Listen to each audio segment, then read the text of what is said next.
Hello everyone, this side Talat, and today in this video we will cover some more topics from the chapter National Movement First Phase. So today I am going to start from the moderate phase. तो INC को जब बनाया गया था तो INC को बनाया था A.O. ह्यूम ने, एलन ऑक्टेवियन ह्यूम ने, और पर्पस था INC को बनाने का कि गवर्नमेंट के जो लोग हैं वो इंडियन लीडर से बात कर सकें और सोल्यूशन दे सकें उनकी प्रॉब्लम्स का। तो स्टार्टिंग के कुछ ईयर्स तक मींस कांग्रेस जब बनाई गई, INC को बनाया गया, तो फर्स्ट 20 ईयर्स तक मॉडरेट नेशनलिस्ट या मॉडरेट लीडर्स ने उस पार्टी को डोमिनेट किया, मींस INC को डोमिनेट किया। तो जो मॉडरेट लीडर्स जिन्होंने INC को डोमिनेट किया था 20 ईयर्स तक, उनमें से थे सुरेंद्रनाथ बनर्जी, दिनशाह वाचा, फिरोज शाह मेहता एंड गोपाल कृष्ण गोखले। ये कुछ इंपॉर्टेंट लीडर्स थे, मॉडरेट लीडर्स। तो ये जो मॉडरेट लीडर्स थे ये अपने ऑब्जेक्टिव्स एंड मेथड्स में मॉडरेट थे। ये कॉन्स्टिट्यूशनल मेथड्स और मेथड्स में बिलीव करते थे और चाहते थे कि ये लोगों को कन्विंस कर सकें, लोगों को मना सकें rather than using violent methods. ये लगातार अपनी पिटिशंस गवर्नमेंट को भेजते थे सो दैट ये इनकी डिमांड्स को पूरी कर सके। तो ये रेगुलरली जो पिटिशंस भेजी जाती थी गवर्नमेंट को, इसमें बहुत सारी चीज़ों की डिमांड रखी थी मॉडरेट लीडर्स ने, like freedom of speech and expression, लोगों को बोलने की और अपने थॉट्स को एक्सप्रेस करने की आज़ादी दी जाए, जितने भी वेलफेयर प्रोग्राम्स हैं उनको एक्सपैंड किया जाए, एजुकेशन को और प्रमोट किया जाए, थोड़ा और पैसा खर्च किया जाए, और इंडियंस जो एजुकेटेड इंडियंस हैं उनको एडमिनिस्ट्रेशन में हाई पोस्ट पर उनको रिक्रूट किया जाए, और इसके साथ साथ लेजिस्लेटिव काउंसिल्स को और पावर्स दी जाएं और ज़्यादा से ज़्यादा इंडियन मेंबर्स को इन काउंसिल्स में रखा जाए। और जो सिविल एग्ज़ाम्स होते थे, सिविल सर्विसेज के जो एग्ज़ाम्स होते थे, पहले इंग्लैंड में सिर्फ हुआ करते थे, तो इसमें ये भी एक रिक्वेस्ट की गई जो सिविल सर्विसेज के एग्ज़ाम्स हैं वो सिर्फ इंग्लैंड में नहीं होनी चाहिए बल्कि इंडिया में भी कराए जाने चाहिए। और इकोनॉमिक पॉलिसीज़ में चेंज चाहिए था। मॉडरेट लीडर्स चाहते थे इकोनॉमिक पॉलिसीज़ में गवर्नमेंट चेंज करे जिससे इंडियन इंडस्ट्रीज़ को बेनिफिट हो सके। और मिलिट्री एक्सपेंडिचर, मिलिट्री के बहुत खर्चे थे। किसी भी तरह का कोई वॉर, कोई बैटल अगर इंडिया में होता तो भी, और अगर इंडिया से बाहर होता तब भी ब्रिटिश के सारे उसके एक्सपेंसेस जो वॉर के थे वो इंडिया से लिए जाते थे। तो मॉडरेट्स चाहते थे कि मिलिट्री के जो एक्सपेंडिचर्स हैं, जो खर्चे हैं, उन्हें कम किया जाए। And last but not the least was stopping the drain of India's wealth to Britain, यानी इंडिया का जो वेल्थ था, जो इंडिया की ट्रेजरी थी, उसको खाली ना किया जाए और उस पैसे को, खजाने को ब्रिटेन ना पहुंचाया जाए। तो ये उनका पर्पस था। इस तरह से वो चाहते थे कि इंडिया का पैसा इंडिया में ही रहे, वो अपने कंट्री में ना लेकर जाएं। Now next is British attitude towards the Congress. जब मॉडरेट लीडर्स ने इस तरह की डिमांड रखी और इस तरह से उन्होंने अपने कुछ चीज़ों को मनवाने की कोशिश की, तो बनाई तो ब्रिटिश नहीं थी INC, इंडियन नेशनल कांग्रेस। तो ब्रिटिश स्टार्टिंग में तो ब्रिटिश के जो कुछ लीडर्स थे, कुछ ऑफिसर्स थे, वो इसमें इन्वॉल्व होते थे, पार्टिसिपेट करते थे इनकी एक्टिविटीज़ में, मीटिंग्स में आते थे, लेकिन धीरे धीरे उनका जो एटीट्यूड था वो बदलने लगा। तो अब कांग्रेस को लेकर ब्रिटिश का एटीट्यूड कैसा था? स्टार्टिंग के कुछ ईयर्स में, अर्ली ईयर्स में ब्रिटिश इसकी तरफ अच्छे से, मतलब ब्रिटिश का जो रवैया था वो इसके लिए अच्छा था। अच्छे से वो आते थे, मीटिंग अटेंड करते थे, उनकी बातों को सुनते थे। लेकिन जल्दी ही, ये स्टार्टिंग की बात थी, लेकिन जल्दी ही वो इसके खिलाफ हो गए, उसके अगेंस्ट हो गए। उन्हें लगने लगा ये जो इंडियन नेशनल कांग्रेस है ये हमारे बेनिफिट के लिए नहीं है, बल्कि इन्होंने अपने फ़ायदे के लिए इसे यूज़ कर रहे हैं। तो इन्होंने कांग्रेस, इंडियन नेशनल कांग्रेस की ओपनली इसको क्रिटिसाइज करना शुरू किया, उसकी बुराई करना शुरू की। उन्हें यह रियलाइज़ हो गया था कि इंडियन नेशनल कांग्रेस लोगों के गुस्से को कम करने के बजाय, उनका पर्पस ही था इसको बनाने के साथ कि इंडियन नेशनल कांग्रेस लोगों के गुस्से को कम कर सके। तो उनको लगने लगा कि इंडियन नेशनल कांग्रेस अब क्या हो रही थी, इंडियन नेशनलिज्म के लिए लोगों का फोकस इसी की तरफ बढ़ता चला जा रहा था। इस तरह से उन्हें ये लगने लगा कि लोगों का गुस्सा कम करने के बजाय लोगों के अंदर नेशनलिज्म की जो फीलिंग है, पैट्रियोटिज्म की जो फीलिंग है, वो इंडियन नेशनल कांग्रेस और बढ़ा रही है। नाउ और next topic is the radical phase. अब मॉडरेट फेज स्टार्टिंग के 20 ईयर्स तक तो मॉडरेट लीडर्स ने उसे डोमिनेट किया। नाउ द टाइम वाज कि अब मॉडरेट लीडर्स कुछ करें। तो जब मॉडरेट लीडर्स कुछ अचीव नहीं कर पाए, रेडिकल लीडर्स को लगने लगा, मतलब बाकी लोगों को लगने लगा कि मॉडरेट लीडर्स कुछ नहीं कर पाए, जो इनके काम करने के तरीके थे, इनसे कोई पॉलिटिकल रिफॉर्म नहीं हुआ, तो अब ज़रूरत थी कि कांग्रेस में एक नया ट्रेंड आए। तो इसके बाद एक नया ट्रेंड आया, तो कुछ न्यू ग्रुप ऑफ लीडर्स, यानी लीडर्स का एक नया ग्रुप बना मॉडरेट लीडर्स के बाद, जिसे रेडिकल नेशनलिस्ट या सिंपली रेडिकल्स कहा गया। तो इस लीडर को लीड करने वाले थे लाला लाजपत राय, बाल गंगाधर तिलक एंड बिपिन चंद्र पाल। इन्हें पॉपुलरली लाल बाल पाल के नाम से बुलाया जाता है। तो इन लीडर्स को लगने लगा कि जो तरीके इस्तेमाल किए जा रहे हैं कांग्रेस में, ये जो वेज हैं ये इनफेक्टिव हैं, इनका कोई फ़ायदा नहीं है। तो ये लीडर्स चाहते थे कि रेडिकल ऑब्जेक्टिव्स और मेथड्स को यूज़ करें। तो इसका मतलब ये हुआ, ये उसके बिल्कुल मॉडरेट लीडर्स के बिल्कुल अपोजिट थे।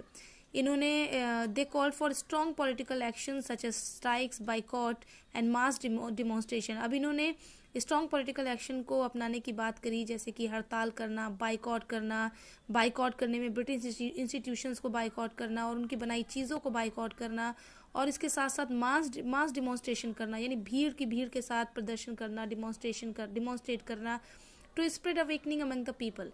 अब लोगों के अंदर अवेकनिंग के लिए, लोगों को जगाने के लिए, ताकि हम पॉलिटिकल रिफॉर्म्स को अचीव कर सकें, हम कुछ अच्छे काम कर सकें, इसके लिए उन्होंने इन तरीकों का इस्तेमाल किया। बाल Gangadhar Tilak one of them, जो उसमें से एक थे, उन्होंने स्वराज का नारा दिया। For the attainment of Swaraj, उन्होंने कहा हमें स्वराज लेना होगा, हम स्वराज लेकर रहेंगे। उन्होंने कहा Swaraj is my birth right and I shall have it. Swaraj मेरा जन्मसिद्ध अधिकार है और मैं इसे लेकर रहूँगा। तो ये था मॉडरेट लीडर्स के बाद आने वाला जो ग्रुप था, रेडिकल फेज कांग्रेस में जो आया। तो ये वो टाइम था जब लोगों ने लिख कर रिक्वेस्ट करना गवर्नमेंट को बंद किया। उन्होंने एक नया तरीका इस्तेमाल किया जिसमें वो फोर्स यानी ताकत का इस्तेमाल करना चाहते थे। Next is partition of Bengal 905। Partition of Bengal British का लिया गया एक ऐसा डिसीजन था जिसमें उनकी पॉलिसी थी डिवाइड एंड रूल, लोगों को डिवाइड करो और रूल करो। मीन जिस तरह से 1857 के रिवॉल्ट में, ग्रेट अपराइजिंग में हिंदू मुस्लिम साथ मिलकर लड़ रहे थे, ये बात उन्हें बिल्कुल भी पसंद नहीं आई। सो दे थॉट फॉर इट कि अगर हम इनको लड़वा देते हैं, लड़ाई करा देते हैं, तो वो अपने अपने बारे में सोचेंगे, दोनों मिलकर हमारे बारे में नहीं सोचेंगे। सो ऑन 19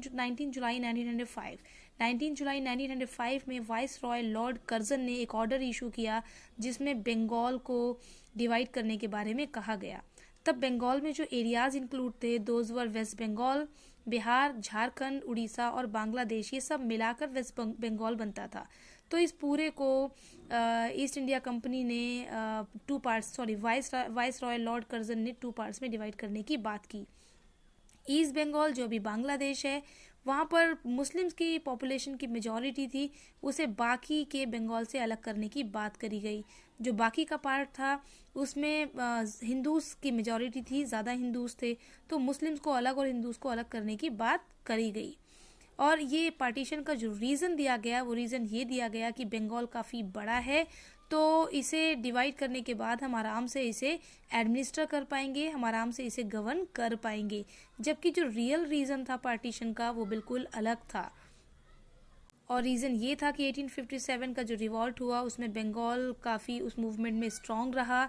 तो जानबूझकर ये जो पार्टीशन का अटेम्प्ट किया गया, वो इसलिए किया गया ताकि हिंदू मुस्लिम्स के बीच में डिसयूनिटी के बीज को बोया जा सके, उनको आपस में लड़ाई लड़वाया जा सके।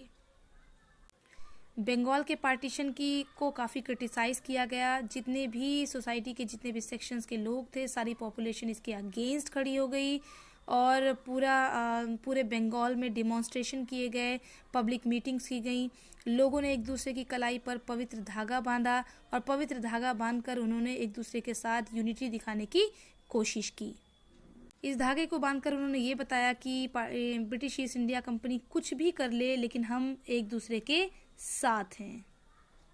और जिस दिन इस पार्टीशन को किया गया 16 अक्टूबर को, उस दिन उसे शोक दिवस के रूप में मनाया गया। पूरे प्रोविंस में किसी तरह का कोई बिजनेस नहीं किया गया।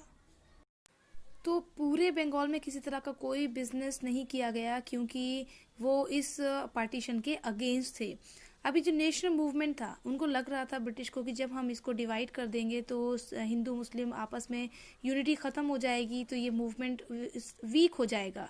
तो वीक होने के बजाय ये जो मूवमेंट था ये ज़्यादा ऑर्गेनाइज्ड और ज़्यादा रेडिकल और ज़्यादा मास बेस्ड हो चुका था, ज़्यादा लोग इसमें इन्वॉल्व हो गए और अच्छे से इसको वो इस मूवमेंट को लीड कर पा रहे थे, इसमें पार्टिसिपेट कर पा रहे थे।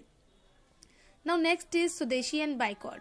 स्वदेशी एंड बाइकॉट क्या था? जब बंगाल का पार्टीशन किया गया तो बंगाल के पार्टीशन के साथ दो नए तरीके सामने आए, स्ट्रगल के दो नए तरीके सामने आए। स्वदेशी क्या था? जिसमें अपने देश की चीज़ों को यूज़ करने के लिए लोगों को कहा गया, लोगों से अपील की गई।